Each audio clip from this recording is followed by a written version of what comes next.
Caught my fiancée in bed with my adoptive brother the night before our wedding. She said, "You were never the man I wanted to marry." He was. I left and built a new life. 5 years later, days before my new wedding, they all tried to come back. Hey, Reddit! 5 years ago, I walked in on my fiancé and my adopted brother and decided I was done with all of them. I rebuilt my life, my business, everything. But just when I thought the past was dead, it came knocking again. Before I get into the madness, let me start at the beginning. The burner number popped up at 9:45 on a Wednesday night, 2 weeks before my wedding. I was at my desk in the back office of my warehouse, finishing purchase orders for a hotel chain contract in Seattle, when my phone buzzed on the metal desk. Unknown number, Portland area code. Didn't recognize it. Normal people don't use unknown numbers anymore. Scammers do, robocall operation, debt collectors, and people who know you block them everywhere else. The message loaded slowly, like my phone was trying to warn me. "Ryan, it's me. I saw your engagement announcement in the business magazine. We need to talk before you make another mistake. Please, this is important." The office felt too small all of a sudden. I read it again to make sure I wasn't seeing things. I knew exactly who me was before I finished the first read. Monica. Haven't heard from this woman in 5 years.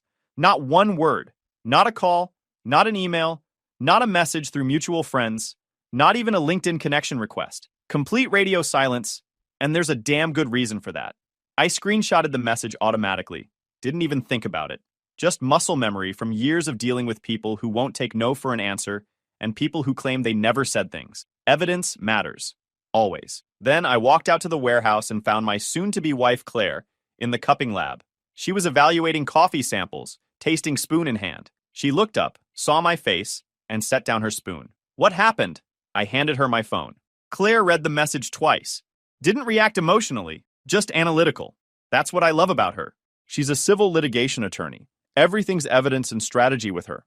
"Burner number," she said, which means she knows you blocked her, and she knows your engagement went public because of that business journal profile last week. I nodded. Pacific Northwest Business Magazine had run a profile on Northwest Coffee Systems, mentioned my engagement to Claire, included a photo of us at a charity event. Monica must have seen it and spiraled. "You want to respond?" Claire asked, handing the phone back to me. "No," I said. "Absolutely not. But she's not going to stop with one message. She won't stop there." "Probably not," Claire agreed. She pulled out her phone, started typing. "Screenshot everything.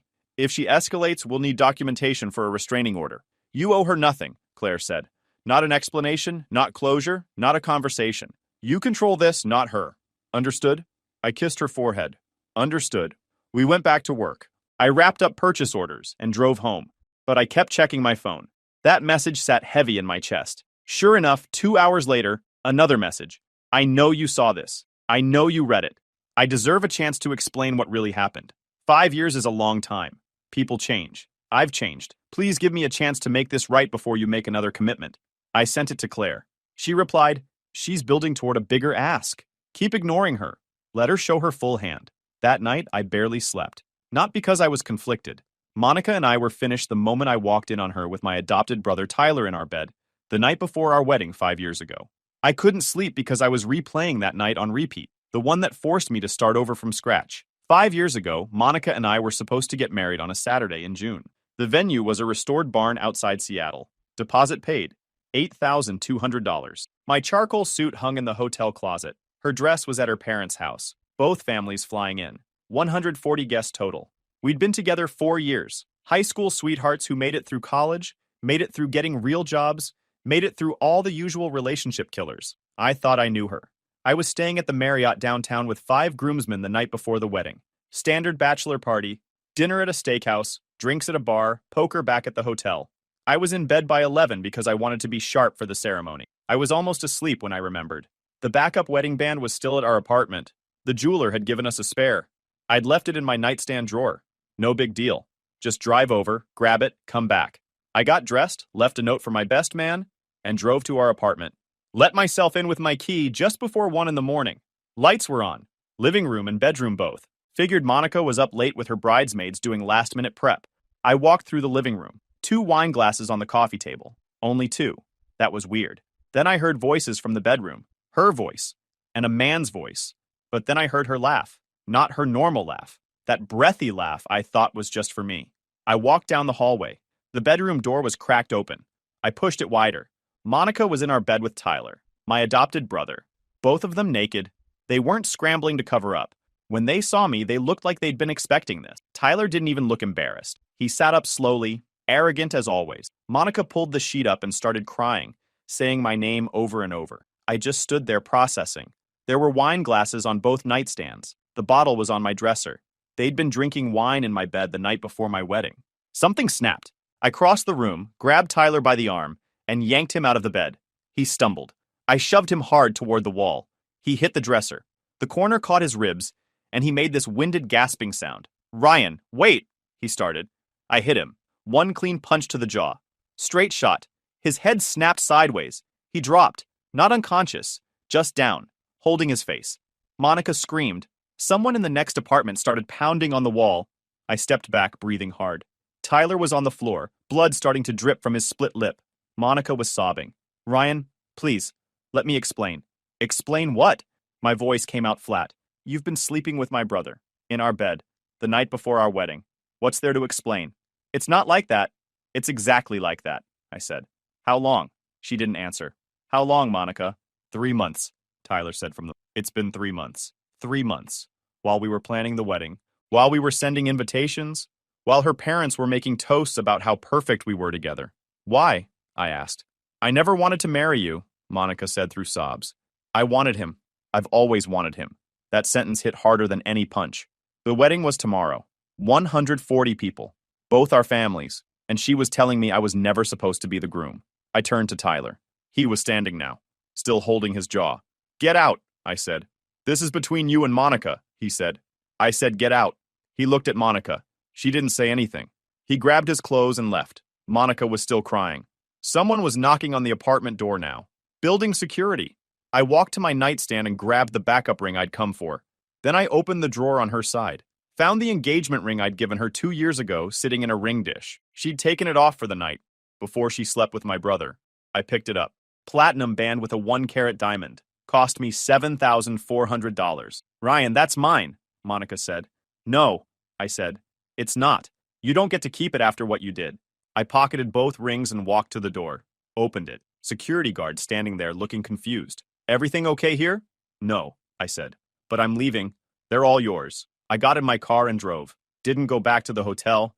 Just drove around for hours. Empty streets. Nobody around. Just me replaying what I'd seen. By 4 in the morning, I'd made my decisions. Sat in a diner parking lot and started making calls. Called the venue. Got their emergency line. Canceled the wedding. Told them to keep the $8,200 deposit. Opened my laptop. Connected to the diner's Wi-Fi. Sent a mass email to 140 people. "Weddings canceled. Sorry for the hassle. If you've got travel expenses, send me receipts." By 6, I was back at the hotel. Groomsmen still asleep. Packed my 2 suitcases. Left a note. Checked out. By 10, I was on I-5. South driving toward Portland. 4-hour drive. My college buddy Nathan had been begging me for months to move down there and start a business with him. I'd kept saying no because I had a life in Seattle. Had Monica. Had our future planned out. None of that existed anymore. My phone was exploding. Monica called 31 times. Tyler called 19 times. I ignored all of them. Then my dad called. I figured I owed him that much. "Ryan, what the hell is going on?" he said. "Monica's parents just called me. They said you canceled the wedding?" "Yeah," I said. "I canceled it." "Why?" "I walked in on Monica and Tyler last night," I said. "In our bed. So there's not going to be a wedding." Long silence. Then, "Son, I'm sure there's an explanation. Maybe you misunderstood." I didn't misunderstand anything. They admitted it's been going on for 3 months. "Tyler made a mistake," Dad said. "These things happen. You can't just..." "Are you serious right now? You're embarrassing the family," Dad said. His voice got harder. "People are asking questions. The guests are confused. We need to manage this. You can't just run away." That's when I understood. He wasn't worried about me. He was worried about how it looked, because Tyler was his adopted son from his second marriage after my mom died, and Tyler could do no wrong in his eyes. "I'm not managing anything," I said. "I'm done. With Monica. With Tyler. With all of it. Ryan, you need to come back." "No," I said. "I'm leaving Seattle. Don't contact me about this again." I hung up, turned my phone completely off, kept driving south. The first year in Portland was brutal. Nathan and I started a business together. Commercial coffee equipment for restaurants and hotels. The machines and systems, not running the actual place. When I showed up with 2 suitcases, Nathan was shocked. Wedding's off, I said. You still want to start that business? Yeah, but then let's do it. I've got 12,000 saved. How much do you have? About 11. We started in Nathan's garage with $23,000 between us. First client was Nathan's neighbor who owned a small restaurant. We made maybe $400 profit, but they told their friends. I was working 16-hour days because when I stopped, I started thinking. So I worked. 8 months in, we got our first real contract. A boutique hotel chain needed coffee systems for 6 locations. $67,000. That contract changed everything. We hired employees, moved into a warehouse, started manufacturing custom equipment. By year 3, we were on the Portland Business Journal's fastest growing companies list. Last year, I bought out Nathan's share for $215,000 when he wanted to step back.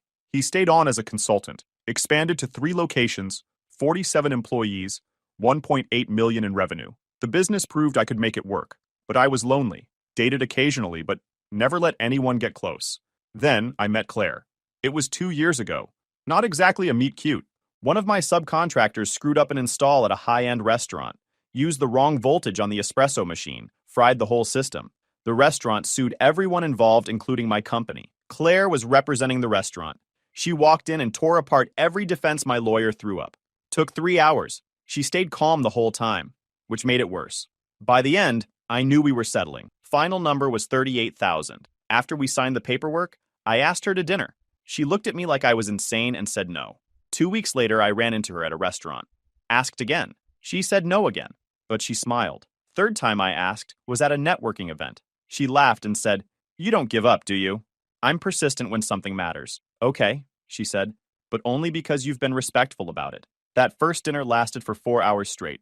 By our third date, Claire asked directly, "So what made you move to Portland?" We were at her apartment. She'd cooked dinner. I told her everything.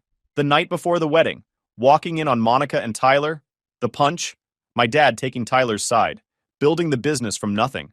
Expected her to leave. Instead, she said, "Sounds like you made the right call. Some shit you can't fix. You just survive it. You don't think it's too much baggage?" "Everyone has baggage," she said. "Sounds like you handled it. You seem functional to me." Functional is generous. I still check locks 3 times before bed. That doesn't make you broken, just careful. That's when I knew. We've been together 2 years. She's seen me on the bad days. Never pushes me to talk or forgive. Just there. Steady. Not pushing. 3 months ago, I proposed. Took her to an overlook outside Portland. Got down on one knee. Asked her to marry me. She said yes before I finished the question. We planned a small wedding. About 50 people. Private estate venue. Good security. No family drama. Just us. Then Monica's burner text showed up. The messages didn't stop. Over the next 3 days, Monica sent 6 more texts from different burner numbers. I just need 5 minutes to explain. Tyler and I aren't together anymore. It didn't mean anything. Funny how it went from, "I've always wanted him" to, "It didn't mean anything." She was changing the story depending on what she needed. "You took the ring when you left. I need it back." That last one made me laugh. She wanted the ring back. Claire read through all the messages. She's building toward a demand. She thinks she's owed something. She's not getting anything from me. I know, but she doesn't know that yet. 2 days later, Monica called my office. My assistant Jenna answered. "I need to speak with Ryan. It's urgent. Can I ask what this is regarding?" "It's personal. Just tell him Monica called." Jenna came to my office. "Someone named Monica called for you. Said it was personal. If she calls again, don't put her through. Just take a message and throw it away." The next day, Monica showed up at my office. I was in a meeting when Jenna knocked. "There's a woman in the lobby. Her name's Monica. She says she needs to see you." I walked out to the lobby. Monica was sitting there nervous as hell but trying to look tough. "Ryan, thank you for seeing me." "I'm not seeing you," I said. "I'm asking you to leave. Just let me explain." "No, you need to leave my office. Now." "Ryan, please. I flew up here to talk to you. I didn't ask you to do that. I need closure. And I need the ring back. That ring was mine. You had no right to take it." There it was. The real reason. "The ring wasn't yours," I said. "You destroyed that when you slept with Tyler." "I paid for half the wedding," Monica said, voice getting louder. "That ring should be mine. The ring stays with me. Now leave before I call security." "You're making a mistake," Monica said, tears forming. "Claire doesn't know you like I do. You're rushing into this. You haven't dealt with what happened. You're still messed up from it. I need you to leave." Monica stared at me, then looked at Jenna. "You should know your boss stole from me. He took my engagement ring. I'm considering legal action." "You should leave now," Jenna said calmly, "or I'm calling security." Monica grabbed her purse and left. That evening, I told Claire, she came to your office demanding the ring? Yeah, and threatened legal action. 2 days later, Monica showed up at my house, demanded the ring again, threatened a police report. I refused. The ring was a conditional gift. We didn't get married. It's mine. Now get off my property. You've changed. When your perfect wedding falls apart, you're going to wish you'd been kinder. I closed the door, called Claire. She was at the house. I'm drafting a cease and desist tonight. She came home and spent 2 hours on it. Had it couriered to Monica the next morning. That night, Monica showed up at Nathan's office. He'd stayed on as a consultant and was working late when she walked in. I'm looking for Ryan. He's not here, Nathan said. He knew the whole story. Can you give him a message? No. Please, I'm worried about him. I think he's rushing into this wedding. Nathan stood up. You need to leave now, or I'm calling security. Monica left, but Nathan called me immediately. That should have been the end of it. But it wasn't. 4 days before the wedding, my dad called. We hadn't spoken in 5 years. Not since he'd taken Tyler's side. So when his name appeared on my caller ID, I almost didn't answer. But Claire was next to me. Ryan, he said when I picked up. His voice sounded tired. Tyler told me you're getting married this weekend. I didn't answer, just waited. I think we should talk, face to face, man to man. Clear the air. There's nothing to clear. Son, I know things ended badly, but you're still my son. Let's talk. Just coffee. Tomorrow afternoon. That place on Morrison you used to like. He sounded like he'd practiced this. Why now? I asked. Because family matters. And because I've been thinking about what happened. I want to make things right. Claire mouthed, trap. Fine, I said. Tomorrow at 2. But if this is an ambush, I'm walking out. It's just coffee, I promise. I hung up. You know he's lying, right? Claire said. Yeah, but I want to see what he's actually after. The next afternoon, I drove to the coffee shop on Morrison Street. Walked in at 2 exactly. Saw my dad at a corner table. And sitting next to him was Tyler. Should have seen that coming. I almost left, but something in me wanted to hear this. I walked over and sat down. Didn't order anything. Ryan, Dad said, thanks for coming. You said it was just you. Tyler wanted to be here. We both want to talk. Tyler looked different. Thinner, older. His suit looked cheap. So talk, I said. Dad cleared his throat. Look, there's been tension in the family, but we're still family. That has to count for something. I've been thinking about what happened 5 years ago. I didn't handle it well. It was a difficult situation for everyone. Difficult situation, I repeated. That's what you're calling it. I'm calling it a mistake, Dad said. One that Tyler regrets. One we need to move past. There is no family. Not anymore. Tyler spoke. Ryan, I know what I did was wrong. I've lived with that guilt for 5 years, but I've grown. I've changed. And I think we can move forward if you're willing. Move forward how? Tyler glanced at Dad. I'm working on a restaurant tech startup, Tyler said. It's got real potential, but I need capital and connections in the hospitality industry. Dad mentioned you're doing well. I was hoping we could partner. You invest, I execute, we split the profits. And it would give us a chance to rebuild our relationship. There it was. How much? I asked. $80,000 to start, Tyler said, with a path to VP of operations in your company for credibility while I'm building the startup. I looked at my dad. And you're backing this pitch? I think it's a good opportunity, Dad said. Tyler has the vision, you have the capital. It makes sense, and it would bring the family together. Family, I said. Right. I stood up. Ryan, wait, Dad started. No, I'm not doing this. You don't get to blow up my life, take his side, cut me off, and then show up 5 years later asking for money. It's not charity, Tyler said, voice getting sharper. It's a business opportunity. I don't want your equity. I don't want your partnership. I don't want anything from either of you. You're being unreasonable, Dad said, standing too. We're trying to make peace here. No, you're not. You're trying to collect. You saw I'm successful, and you want a piece of it. The coffee shop had gone quiet. Tyler stood. His face was red. You think you're better than us now? You think because you have money you can cut us out? Dad chose me 5 years ago. He always does. You were always the backup. There it was. I didn't cut you out, I said. You burned the bridge, both of you. I'm just refusing to build a new one. I turned to leave. That's when Claire walked in. She'd been waiting in the car. She walked straight up to our table. We done here? She asked. Yeah, we're done. Claire looked at my dad. You didn't come here as family. You came to collect. He doesn't owe you access. He doesn't owe you money. He doesn't owe you anything. Don't contact him again. Then she looked at Tyler. And you. If you show up at our wedding, you'll be arrested for trespassing. We've already filed the paperwork. Security has your photo. Test us if you want. We walked out together. In the car, Claire said, "Feel better?" "Yeah. Now I know exactly what they wanted. Makes what happens next easier." "What happens next?" "They're going to show up anyway. They just proved they think they're entitled to access." "Good," Claire said. "Then we'll be ready." 2 days before the wedding, I got a follow-up email from Tyler. "You're making a mistake. We're family. You'll regret cutting us out." I forwarded it to Claire without responding. She replied, adding it to the file.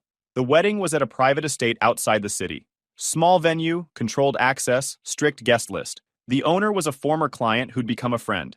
He knew the situation and had offered to help with security. We gave security a list of names who were explicitly banned. Monica, Tyler, my dad. We included photos. Told them if any of these people showed up, deny entry immediately and call police if they refused to leave. Our attorney had also drawn up trespass notices in advance. "This feels excessive," I said the night before the wedding. "It's not," Claire said. "These people think they're entitled to access. They're going to test us. We're ready." She was right. The wedding was scheduled for 3 in the afternoon on Saturday.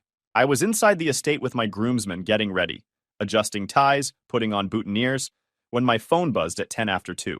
Text from Robert, the security coordinator and estate owner. "Your father just arrived at the main gate. He's demanding entry. Currently being denied." I called Claire immediately. "My dad's here," I said.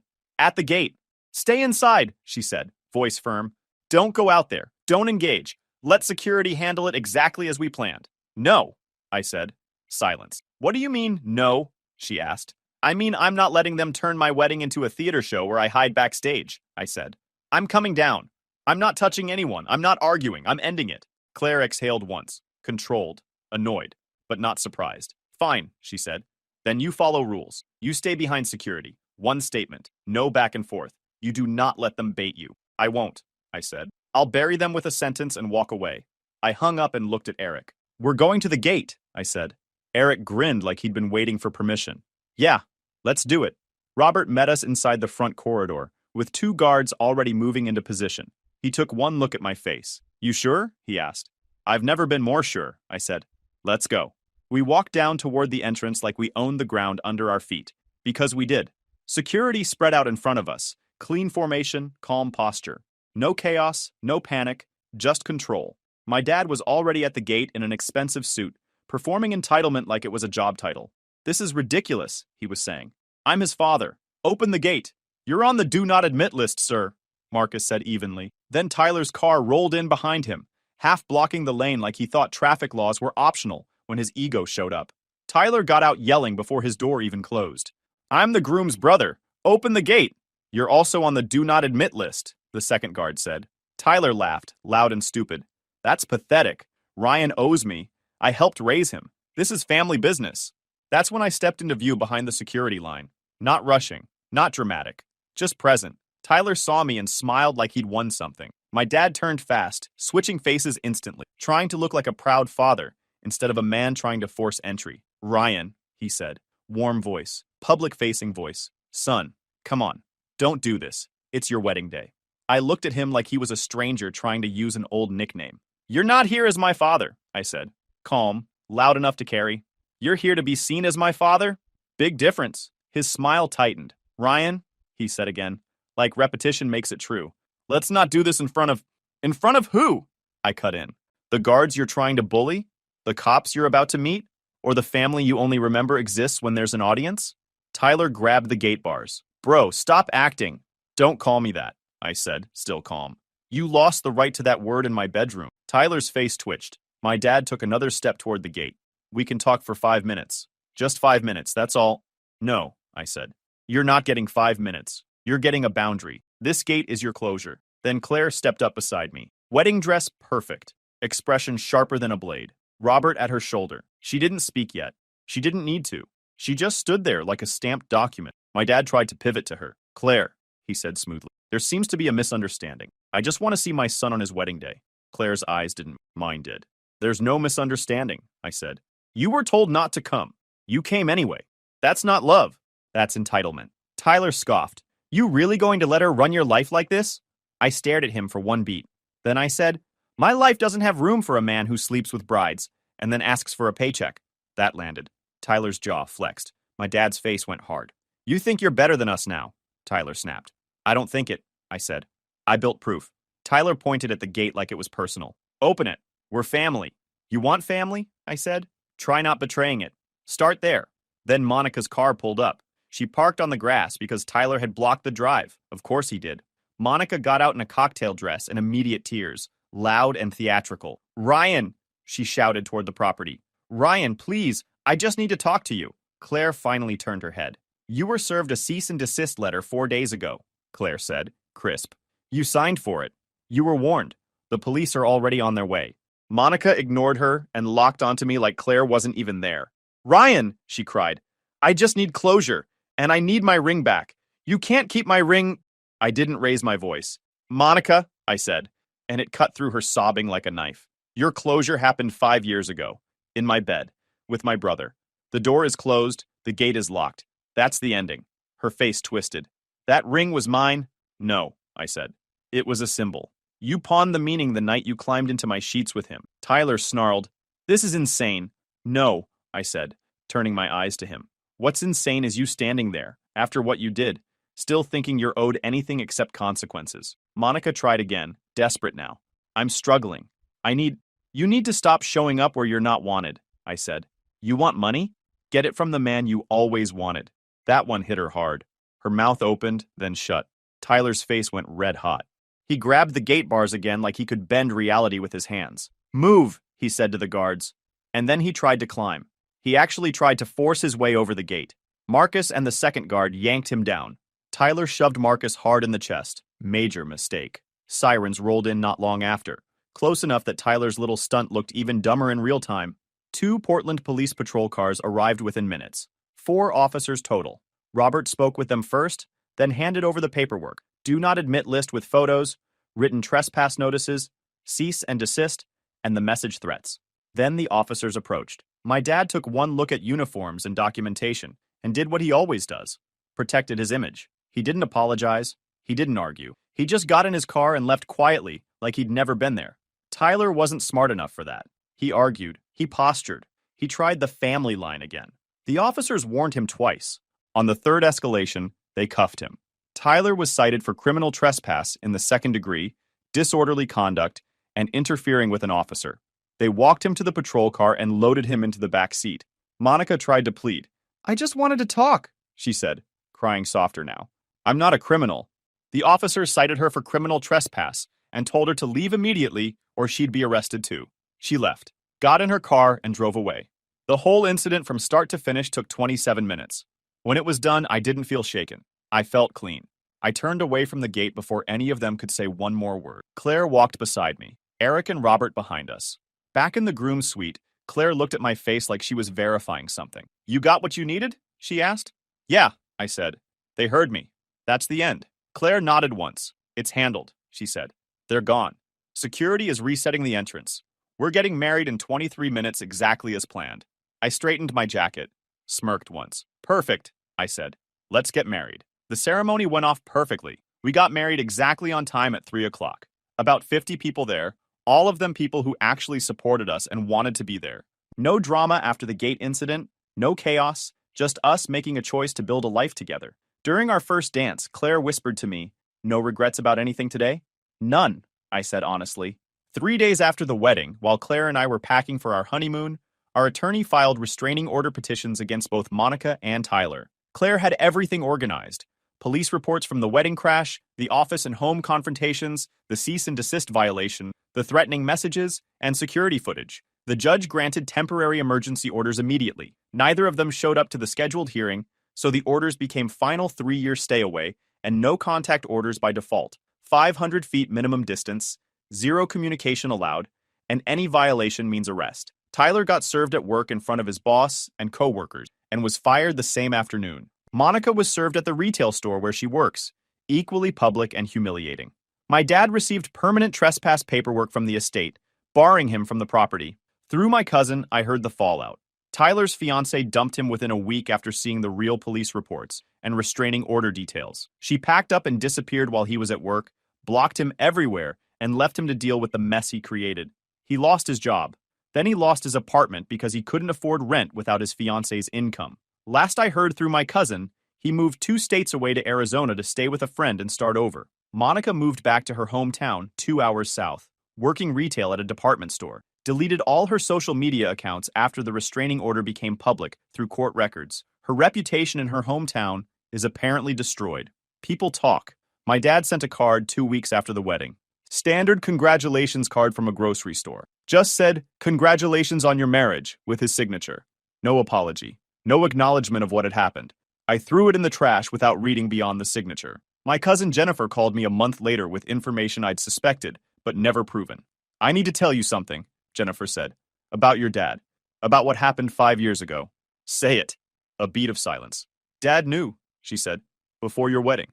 He knew about Monica and Tyler." I felt something click into place, clean and ugly. "Of course he did," I said. "Ryan, no," I cut in. "Tell me exactly what he knew."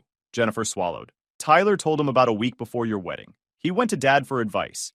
Said he'd been sleeping with your fiancée, but didn't know how to end it without causing a scene. Dad told him to be discreet and figure it out quietly after the wedding. He told Tyler to let the wedding happen and deal with it later." I let that sit for a moment, like a verdict. "So he didn't just pick Tyler after the fact," I said. "He covered for him before it blew up. He was fine letting me walk down an aisle into a lie." "Yeah," Jennifer said quietly. "He chose Tyler before you even knew there was a choice to make. I'm sorry.